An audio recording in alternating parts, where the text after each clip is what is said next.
Ask us anything about divorce, but not our divorce. That's a whole different video series that we're doing. Oh, no. We are not talking about that. This is ask us anything about your questions, about your situation. Mended Light.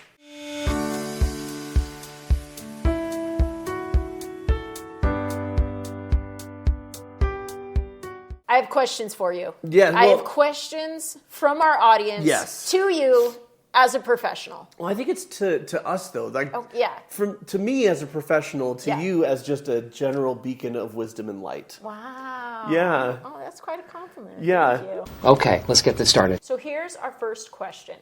How do you deal with the guilt from breaking up a family or a marriage? So this question is about the submitter's personal experience, but I can speak to it from mine. Actually, being very raw and real. If my eyes look puffy, I was just crying, and we just had a very nice conversation. And then you helped put makeup on me to conceal my puffy eyes. We'll just cover it with makeup. Because I carry and have worked through strong feelings of guilt about just the dynamics between us. Like the fact that things didn't work out, where I was at, choices that I made. And I'm not going to sit here and say it was all me. Like, everyone has a hand in things. Our story doesn't need a villain.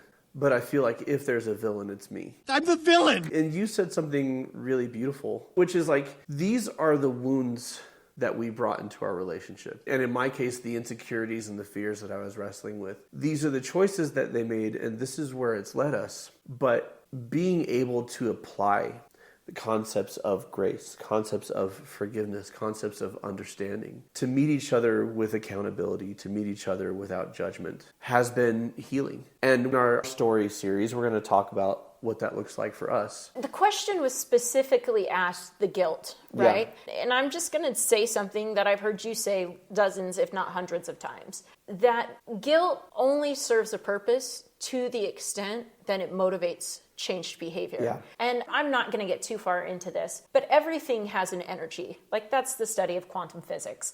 And I am a nerd and I like to study those types of things. But like, the vibration of emotions can literally be measured, right? And shame is one of the lowest vibrations. So 0 is death, not alive. And if I remember correctly off the top of my head, like, shame vibrates at like, I want to say 20 hertz, right? It's a pretty low vibration. Yeah. And if you stay in that vibration of shame long enough, it leads to very detrimental behavior. So the emotion of guilt is actually just above shame, right? It's not quite as low as shame. It's just above that. And so going back to what you say is guilt is only a supportive emotion to the extent that it motivates change. Right. And so we do not want to run from the reality of the consequences of our choices. We also don't need to marinate in them, right? That's where we meet ourselves with compassion. That's where we meet ourselves with understanding. Yeah. That's where we say, okay, these are the ways I don't want to keep showing up in my life. And here's what I'm going to start doing differently to be a different type of person. Yeah. Not because that person was wrong or bad or not good enough, but because that person was growing. And I learned things that I didn't know before.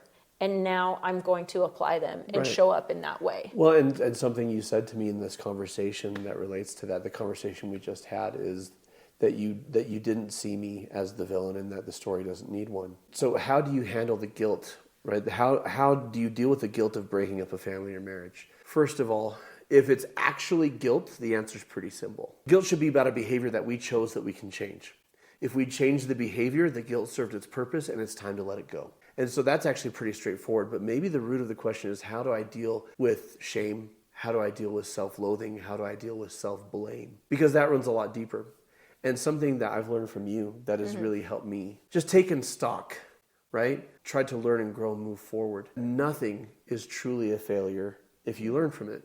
Even our most painful lessons can be a positive that help us to be the better version of ourselves. The only way they drag us down is if we have negative or harmful beliefs about what this means about me. Right. Right? I'm a loser. I'm a failure. I'm a jerk. I'm a terrible person versus, oh man, I had a lot to learn on this one and that was painful, but I'm so grateful to come out the other side more accountable, more compassionate, more honest, more, whatever it is. And I've known people, even like they broke apart their marriage through infidelity. And most people who cheat, by the way, never thought that they would cheat. Most people who cheat carry a tremendous amount of guilt over that. Now, that wasn't our circumstance, but the point I'm getting at is they could recriminate themselves the rest of their lives. I'm such a piece of garbage. Or instead, they could say, no, I'm going to understand where this came from, and then I'm going to choose differently, and I'm going to let it go and move forward. Because staying back there doesn't serve anybody. All right, next question. Is it better to live as roommates with your spouse for the sake of the children or to divorce? I have so many things to say about this. Do it. I've been talking for a while. Okay. You've watched very much of our series where we talk about divorce and co-parenting and step families, or if you're part of our membership site where we have a ton of content, Hope After Divorce, we have, of course, Successful Step Families. We have all sorts of support tools, right? There are some core untruths when it comes to divorce, and one of those being is that divorce is the worst thing for the children. And therapeutic study has shown that that's actually not the worst thing. Yeah. It's the level of conflict in the relationship. Well, and especially unhealthy conflict in the form of contempt or contention, because conflict happens. Living in a highly contentious environment is what drags kids down and hurts them. Yeah. Divorce can do that, but it's just a life adjustment. Yeah. And if it creates a healthier dynamic and a more peaceful environment, then it can be a net positive. I would say in our situation, that is the choice we consciously made. And that is how our children have experienced it. Yeah. Right? And it's because this is the healthiest version of our relationship. So here's my overall opinion on divorce. Do you stay married? Do you not stay married? Like, only you can make that decision. Right. Only you know if that's best for you or not. And if you're a God person, like maybe it's between you and God, right? Mm-hmm. No one else can decide that for you. And lots of people have opinions on it. And everybody's going to have an opinion. Everybody in your circle is going to chime in what they think you should do, often from a place of they don't have experience on what they're talking about. Yeah. Nobody but you can make that decision. You can get informed to make the best decision for yourself. But staying together for the sake of the children is one of those untruths. Because what children need is they need security and they need love. Yeah. And so the question is, how do I create the most secure, loving environment for my children? Yeah. And that's going to look different in different situations. But just flat out saying, oh, stay married for the sake of the children, only if that creates the most secure and loving long-term environment for them. This isn't true in this marriage, but in a previous marriage, I made the decision of, if I stay, there's certain things that were a problem for me that weren't a problem for my spouse. Yeah. And if I stayed, even though with my words, I said this isn't acceptable, with my behavior, I was showing this is acceptable. You're showing tolerance for that behavior. I was showing with my behavior and setting the example for my child, like it's okay to treat your partner this way. Yeah. It's okay to create this type of home environment. And if I had my child grow up and because that example was set, repeat it, like that was so much worse. Yeah. That was so much more worse for me. And so there's all these other components that we don't consider. And as to the roommates thing, I don't think that's what a marriage is. I kind of think that's a fish or cut bait thing. Like if you're going to have a marriage, do the work to have a marriage, go to couples counseling. And if it's not going to be a marriage, then own that. And that's a personal bias, right? There are people who would stay together as roommates and they're like, of all the options, this was the best one for us and we're glad we took that path. And I respect that, but yeah. I would love to know how to manage expectations for dating post-divorce and being able to not constantly make comparisons with the previous marriage and be able to manage trauma that may make it harder to be vulnerable or give the other person a chance. Yeah, I would say don't be afraid to be on your own for a while. As you work through trauma, as you work through your mental associations with dating and being in a relationship, to seek counseling, to read the books, to take time to be on your own. Because what you just asked in this question is the big danger of rebound relationships. Mm-hmm. Is, I don't like to be alone. There's a void here. I want to fill it as quickly as possible so I can eliminate the pain of being alone. Yeah, I'm going to mask the pain of being alone or the pain of the previous relationship by jumping into a new one. Right, but that's like, in almost any movie, any cop movie where they should be relieved of duty because they got shot and they need time to recover, and they're like, no, I need to get back out there, and then the stitches burst open and they bleed everywhere. And the chief was like, you needed to stay on medical leave and recover. Don't be afraid to go on medical leave, like, emotionally. Yeah.